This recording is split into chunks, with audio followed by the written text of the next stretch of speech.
नमस्कार दोस्तों, आप सबों का स्वागत है। बिहार बोर्ड मैट्रिक परीक्षा के लिए सामाजिक विज्ञान का बहुत ही महत्वपूर्ण ऑब्जेक्टिव प्रश्न। दोस्तों, आप इस वीडियो को जरूर देखें 10 से 15 मिनट निकाल करके, क्योंकि आपको सेंटअप एग्जाम और फाइनल एग्जाम के लिए यह बहुत महत्वपूर्ण साबित होगा। तो चलते हैं प्रश्न की ओर। प्रश्न है कि दाल किस पौष्टिक अंश का स्रोत है? दाल किस पौष्टिक अंश का स्रोत है? अगर आप इस प्रश्न का उत्तर जान रहे हैं तो कमेंट में उत्तर जरूर दीजिए। तो इस प्रश्न का उत्तर अगर आप बी सोचे हैं या कमेंट में दिए तो बिल्कुल सही आंसर है प्रोटीन। दाल किस पौष्टिक अंश का स्रोत है? प्रोटीन का। ऑप्शन नंबर बी सही है। अगला प्रश्न आपका, किस रसायन को रसायनों का राजा कहा जाता है? किस रसायन को रसायनों का राजा कहा जाता है? तो गंध अम्ल। ऑप्शन नंबर ए बिल्कुल सही है। गंधक अम्ल या गंध अम्ल को कहा जाता है। ऑप्शन नंबर ए सही है, रसायनों का राजा। अगला प्रश्न है, बिहार में सबसे कम वर्षा किस जिले में होती है? बिहार में सबसे कम वर्षा किस जिले में होती है?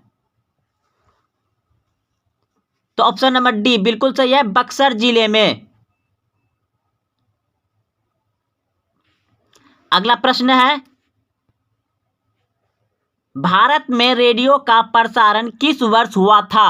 भारत में रेडियो का प्रसारण किस वर्ष हुआ था? तो भारत में पहली बार रेडियो का प्रसारण होता बॉम्बे टॉकीज से 1923 ईस्वी में। ऑप्शन नंबर बी सही है। अगला प्रश्न है, भारत में ऊर्जा का प्रमुख स्रोत कौन सा है? भारत में ऊर्जा का प्रमुख स्रोत कौन सा है? तो ऑप्शन नंबर ए बिल्कुल सही सोचे थे आप, कोयला। प्रश्न है 6 नंबर, यूरेनियम का प्रमुख उत्पादक स्थल। यूरेनियम का प्रमुख उत्पादक स्थल। ऑप्शन नंबर डी बिल्कुल सही है, जादूगोड़ा। ये झारखंड में है, जादूगोड़ा। ऑप्शन नंबर डी सही है। अगला प्रश्न है, भारत में स्पीड पोस्ट। भारत में स्पीड पोस्ट का शुभ आरंभ किस वर्ष हुआ? भारत में स्पीड पोस्ट का शुभ आरंभ किस वर्ष हुआ?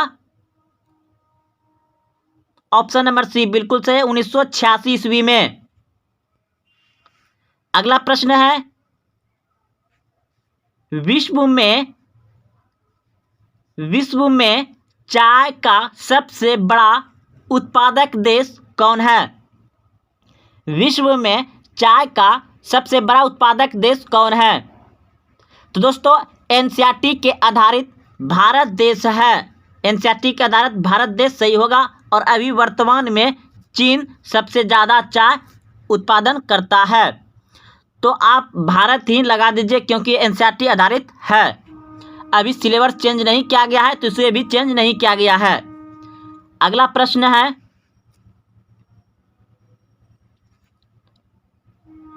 चिपको आंदोलन किस राज्य से शुरू किया गया था?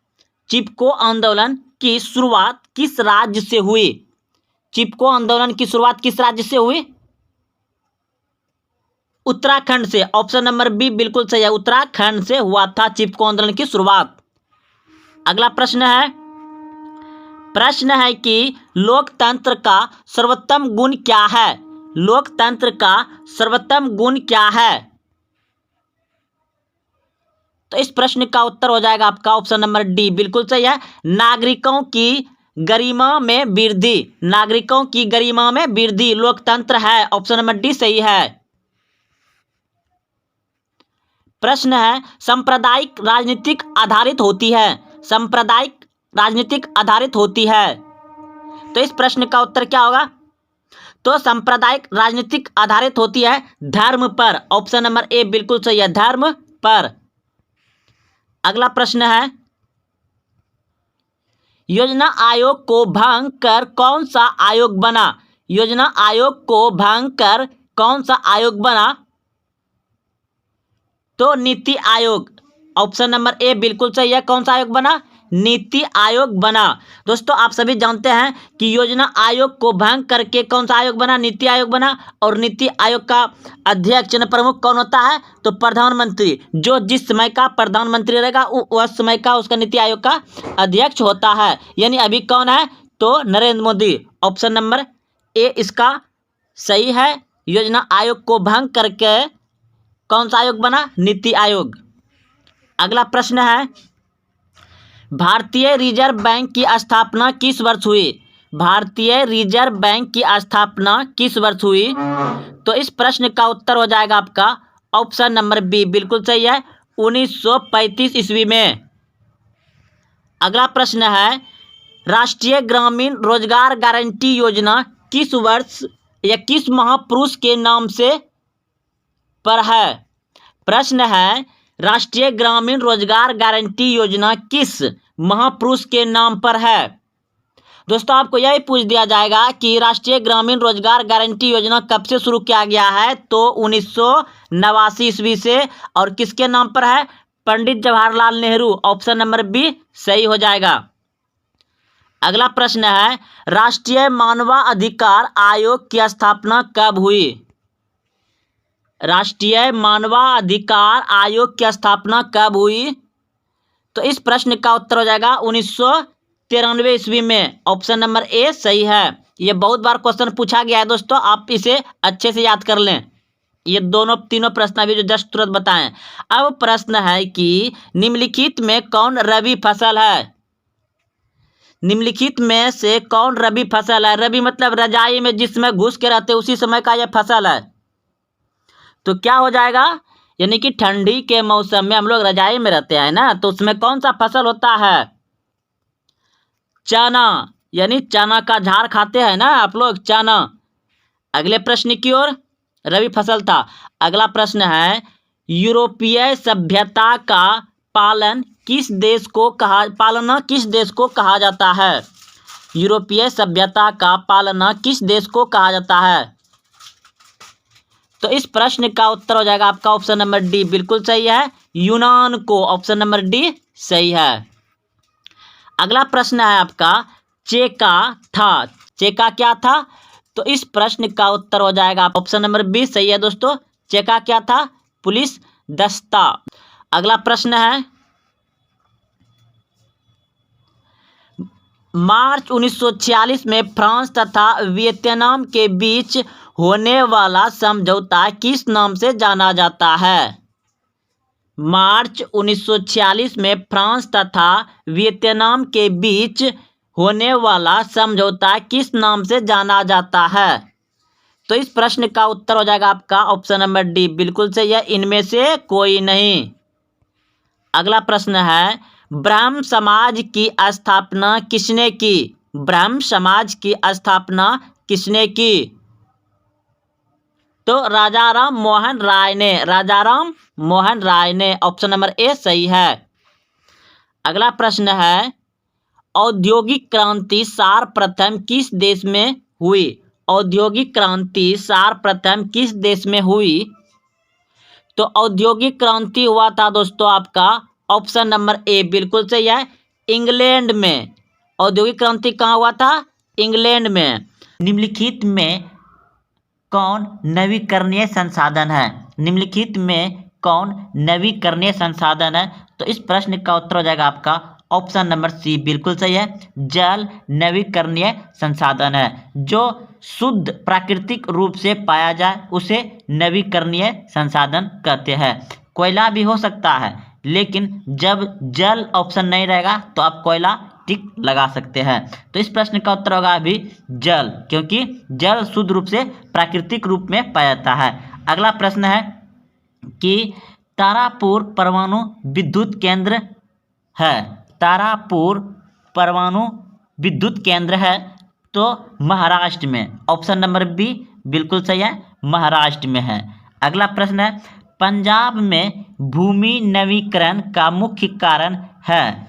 तो ऑप्शन नंबर डी हो जाएगा, पंजाब में भूमि नवीकरणीय का नमीकरण मतलब कि पानीपन होना, तो अधिक सिंचाई। पंजाब में प्रश्न क्या था, देखिए एक बार फिर से छोटा कर रहे हैं।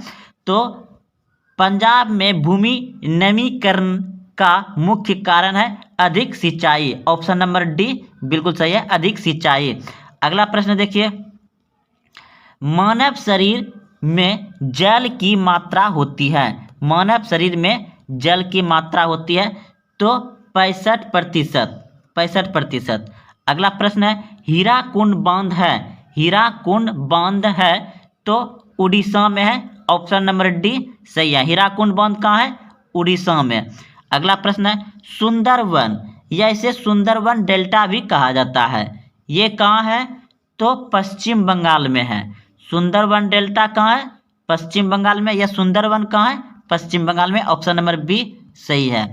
द्वितीय पृथ्वी सम्मेलन कहाँ हुआ था, द्वितीय पृथ्वी सम्मेलन कहाँ हुआ था, तो इस प्रश्न का उत्तर हो जाएगा आपका न्यूयॉर्क में हुआ था। ऑप्शन नंबर ए सही है। अगला प्रश्न है, किस राज्य में वनों का सबसे अधिक विस्तार है, किस राज्य में वनों का सबसे अधिक विस्तार है, तो इस प्रश्न का उत्तर हो जाएगा आपका मध्य प्रदेश। मध्य प्रदेश में वन अधिक है, जंगल झाड़ जिसे कहते हैं। अगला प्रश्न है, पर्यावरण संरक्षण हेतु पहला विश्व शिखर सम्मेलन कहाँ हुआ था, तो इस प्रश्न का उत्तर हो जाएगा आपका ऑप्शन नंबर ए बिल्कुल सही है, स्टॉकहोम में। अगला प्रश्न है, 1992 ईस्वी में पृथ्वी सम्मेलन कहाँ हुआ था, 1992 ईस्वी में पृथ्वी सम्मेलन कहाँ हुआ था, तो रियो डी जेनेरियो। प्रश्न है, धर्म की समुदाय का मुख्य आधार मानने वाला व्यक्ति को कहा जाता है, तो इस प्रश्न का उत्तर होगा आपका ऑप्शन नंबर बी बिल्कुल सही है, सांप्रदायिक कहा जाता है। अगला प्रश्न है, सांप्रदायिक राजनीति किस धारणा पर आधारित है, सांप्रदायिक राजनीति किस धारणा पर आधारित है, तो एक धर्म दूसरे धर्म में श्रेष्ठ है, एक धर्म में दूसरे धर्म श्रेष्ठ है, यही सांप्रदायिक राजनीति की धारणा पर आधारित है।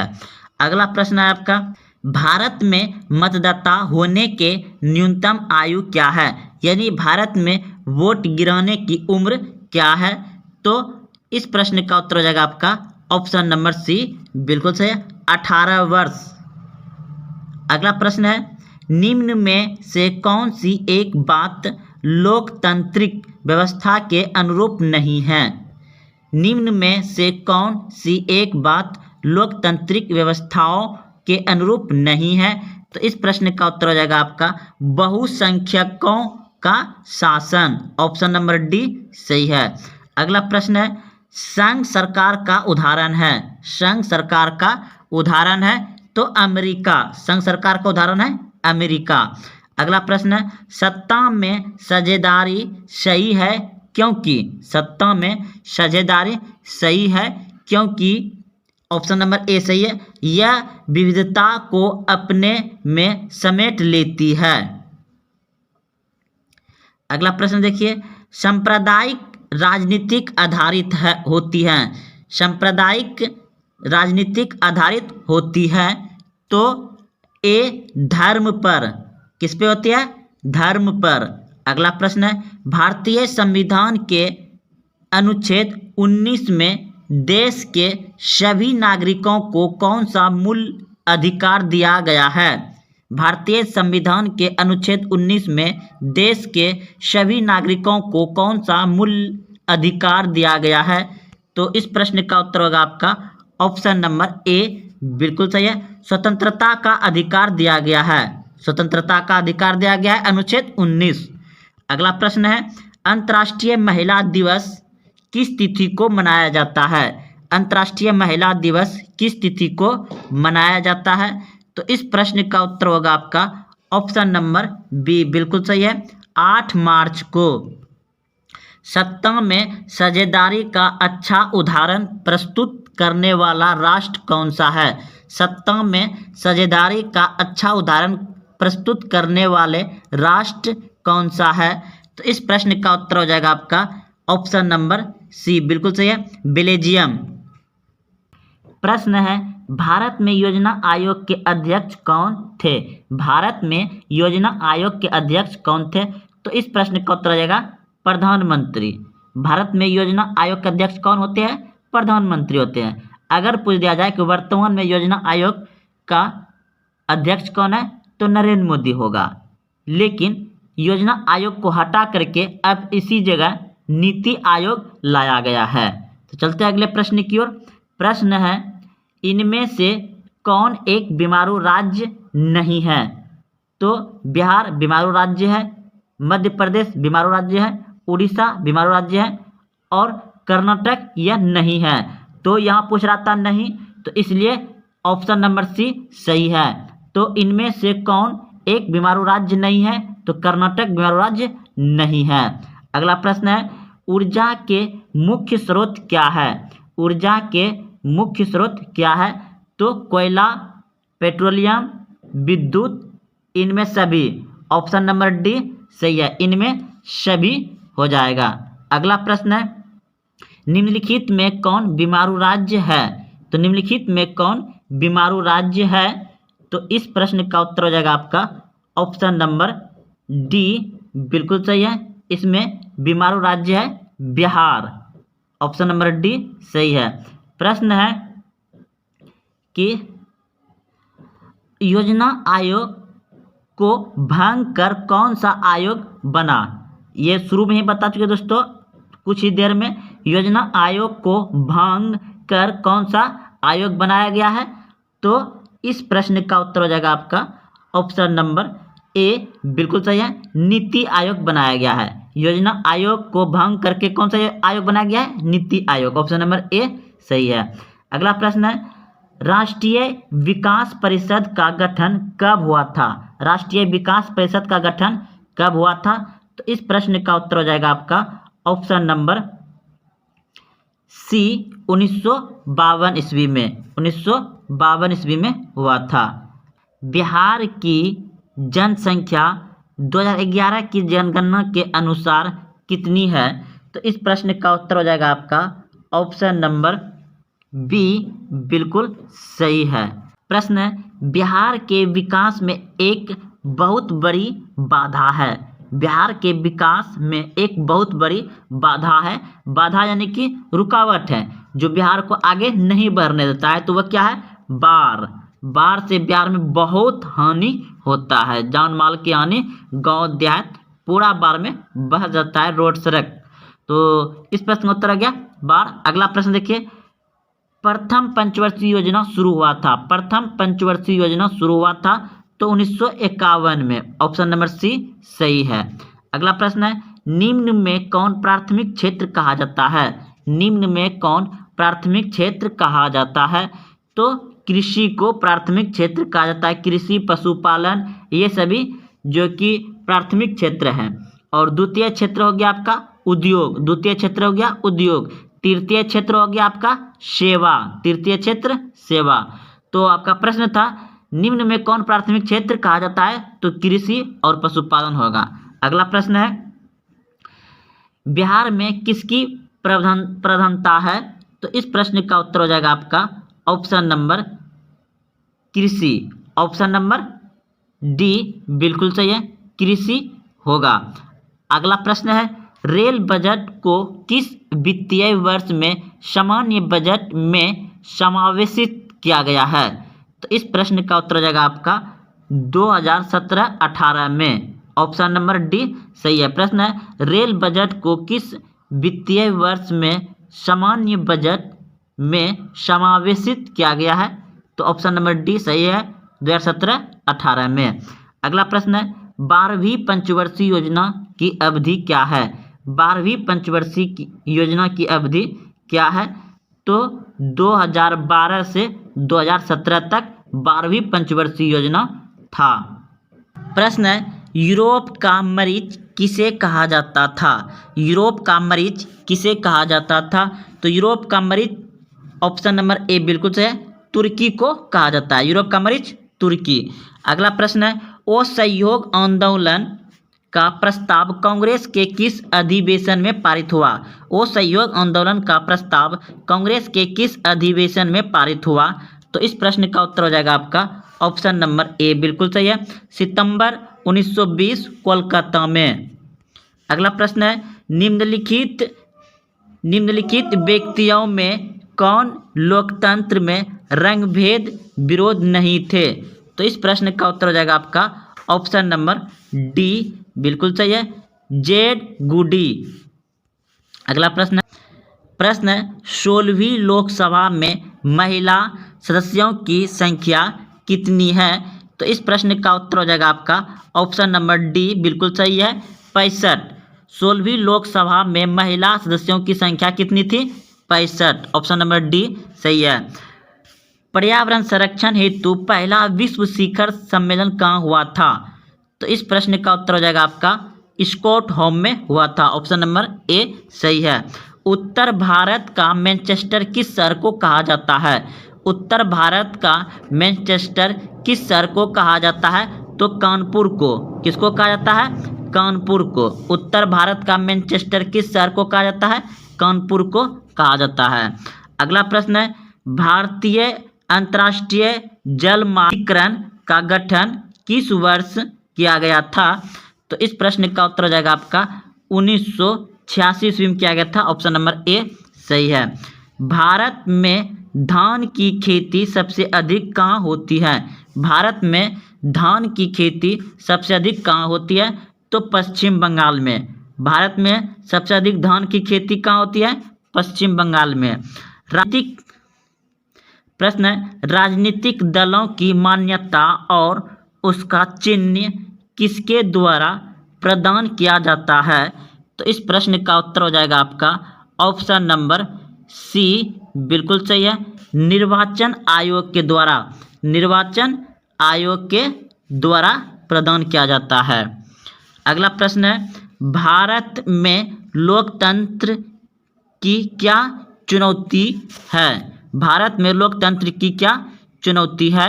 तो इस प्रश्न का उत्तर हो जाएगा आपका ऑप्शन नंबर डी सही है, इनमें सभी। अगला प्रश्न है, आजकल लोकतंत्र के लिए सबसे बड़ा चुनौती क्या है? आजकल लोकतंत्र के लिए सबसे बड़ा चुनौती क्या है? तो इस प्रश्न का उत्तर हो जाएगा आपका भ्रष्टाचार। ऑप्शन नंबर सी बिल्कुल सही है, भ्रष्टाचार। प्रश्न है, संजय गांधी जैविक उद्यान किस नगर में स्थित है? संजय गांधी जैविक उद्यान किस नगर में स्थित है? तो इस प्रश्न का उत्तर हो जाएगा आपका ऑप्शन नंबर डी, बिल्कुल सही है, पटना में। संजय गांधी जैविक उद्यान किस नगर में है? पटना में। अगला प्रश्न है, नदियों में बाढ़ आने का मुख्य कारण क्या है? नदियों में बाढ़ आने का मुख्य कारण क्या है? तो इस प्रश्न का उत्तर हो जाएगा आपका ऑप्शन नंबर डी, बिल्कुल सही है, इनमें सभी।